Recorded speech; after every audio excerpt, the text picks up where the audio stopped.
ये तस्वीरें इस वक्त सामने आ गई हैं। घटना स्थल पर सिविल एविएशन मिनिस्टर नायडू इस वक्त पहुंच चुके हैं। ये तस्वीरें आप देखिए। सबसे पहले जब ये हादसा हुआ तो चंद मिनट बाद ही ये खबर आई कि सिविल एविएशन मिनिस्टर ने प्रधानमंत्री नरेंद्र मोदी को इस हादसे को लेकर ब्रीफ किया है और अब नागरिक उड्डयन मंत्री राम मोहन नायडू मौके पर पहुंच गए हैं, घटनास्थल पर पहुंच गए हैं, हालात का जायजा ले रहे हैं। भारत के इतिहास का सबसे बड़ा प्लेन हादसा इसे माना जा रहा है, क्योंकि न सिर्फ प्लेन क्रैश हुआ है जिसमें 242 लोग सवार थे, 230 पैसेंजर सवार थे, 10 क्रू मेंबर्स और 2 पायलट थे, बल्कि ये प्लेन क्रैश होने के बाद एक रिहायशी इलाके में जाकर गिरा है। कई मेडिकल स्टूडेंट्स के हताहत होने की भी जानकारी सामने आ रही है, जिनकी संख्या 50 से ज्यादा हो सकती है, ये पता चल रहा है। और इस वक्त तमाम जो अधिकारी हैं वो नागरिक उड्डयन मंत्री राम मोहन नायडू को इस वक्त मौके पर ब्रीफ कर रहे हैं। साथ ही साथ राहत और बचाव का काम किस तरह से चलाया जा रहा है उसकी भी पूरी ब्रीफिंग उड्डयन मंत्री को दी जा रही है। ये तस्वीरें आपको दिखा रहे हैं सीधे हादसे वाली जगह से।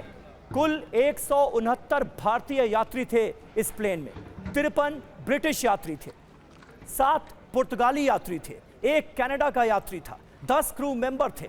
और आप सोचिए कि कितनी बड़ी खराबी आई विमान में कि टेक ऑफ होने के महज 5 मिनट के बाद ही यह विमान आग के गोले में बदल जाता है।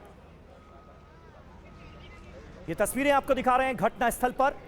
इस वक्त जो तमाम ऑफिसर्स हैं, अधिकारी हैं, वो नागरिक उड्डयन मंत्री राम मोहन नायडू को पूरी ब्रीफिंग दे रहे हैं।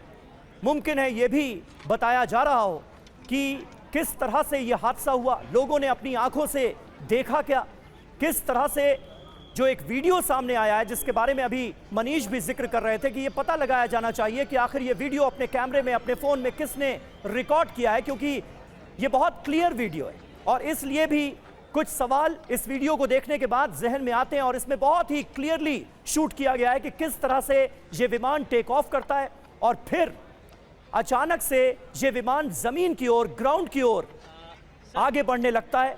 विमान की स्थिति को, पोजीशन को देखकर यह लगता है कि पायलट ने हर मुमकिन कोशिश की इस विमान को ऊपर ले जाने की, लेकिन वो अपने मकसद में कामयाब नहीं हो पाया और इतना बड़ा प्लेन हादसा हो गया।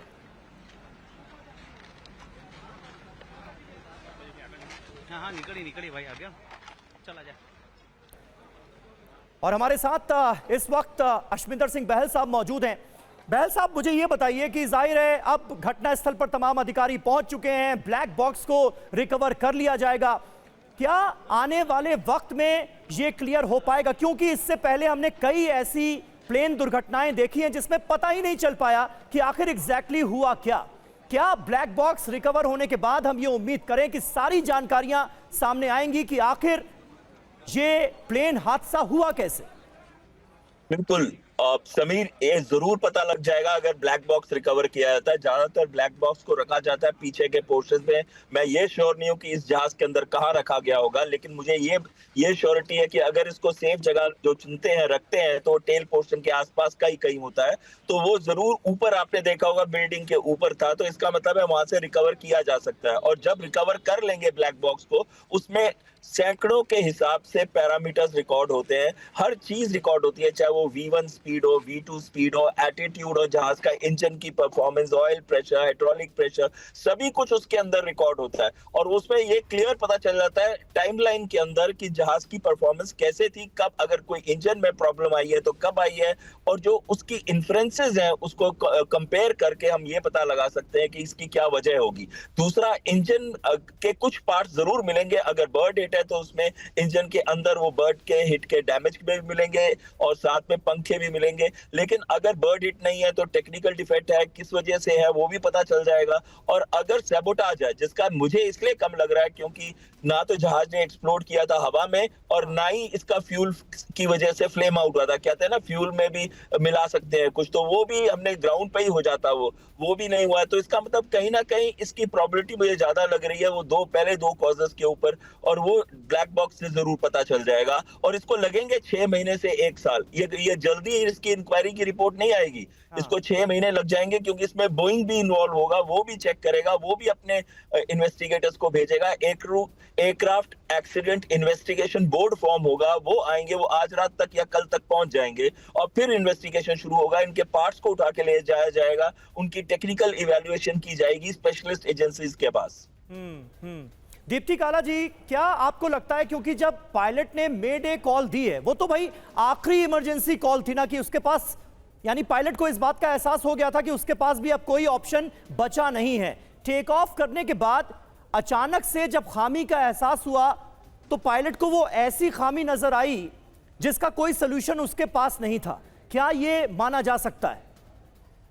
जी समीर, 100% ये माना जा सकता है, क्योंकि मेरे जो है वो लास्ट टाइम की इमरजेंसी है, कि उसके ऊपर कोई इमरजेंसी नहीं है। मेरे मतलब मेरे सारे हथकंडे अब छूट गए हैं, अब मैं कुछ नहीं कर सकता। बस अगर कोई बाहर से एक्सटर्नल फोर्स मुझे कोई बचा सकती है तो बचा ले। So that is the kind of emergency mayday is. उससे पहले जो होता है पैन होता है, कि अगर मेरे पास लेट्स से एक इंजन खराब हो गया है और मुझे इमरजेंसी लैंडिंग करनी है, दूसरा इंजन मेरा स्टिल चल रहा है, या कुछ भी ऐसी खराबी है जिसमें मैं स्टिल लैंड कर सकता हूं, तो मुझे प्रायोरिटी पे लैंड किया जाए ताकि मैं जहाज को बचा सकूं। सो पैन नहीं था, ये मेडे था। यही मैंने अभी जो पहले भी मैं समीर बता रही थी, कि पायलट के पास ये साफ दिखाई दे रहा है कि डिसीजन के लिए टाइम ही नहीं है, क्योंकि अगर वो थोड़ा भी और उड़ पाता, 6000 फीट तक भी जा पाता, तो शायद कहीं ना कहीं मोड़ तोड़ के वापस लैंडिंग की कोशिश करता या कुछ करता, बट उसके पास डिसीजन का टाइम नहीं है। अब एक चीज और है, देखिए ये हवा में जा चुका है, हमारे पास कोई भी ऐसा विकल्प नहीं है। जो 2009 का जो केस बहल सर बता रहे थे, तो उसमें पायलट, एक तो जहाज बहुत ऊपर था, और पायलट ने बहुत ही अच्छी डिसीजन मेकिंग दिखाई थी कि हडसन रिवर पे उसने लैंड किया और सेफली लैंड किया, और पूरे 155 जो यात्री थे वो बच गए थे। अभी हमारे पास ये सिचुएशन भी नहीं थी कि पायलट किसी भी चीज को बचा सके, क्योंकि आसपास जगह भी खाली नहीं है। देखिए, ना खेत है, ना खलियान है, ना कोई ऐसी खाली जगह है जहां पे वो बेचारा पायलट जो है वो डिसीजन लेके उसको खींच पाए। और पावर लॉस तो दिखाई दे रहा है, तो मुझे तो ये भी नहीं लगता है कि अगर कोई खाली जगह होती भी तो पायलट उसको खींच ही नहीं पाता, क्योंकि पावर लॉस भी दिखाई दे रहा है। तो रिहायशी इलाके में एकदम से इसका गिरना, इसका मतलब 100% ये मेडे तो दिखाई ही दे रहा है, और पायलट के पास कोई विकल्प बचा ही नहीं कि अब वो उस जहाज को बचा सके। बिल्कुल सही बात है। बहुत दुखद और बहुत बड़ा हादसा है ये, बहुत दर्दनाक हादसा है ये। निश्चित तौर पर वाकई दहला देने वाली तस्वीरें सामने आ रही हैं घटनास्थल से भी।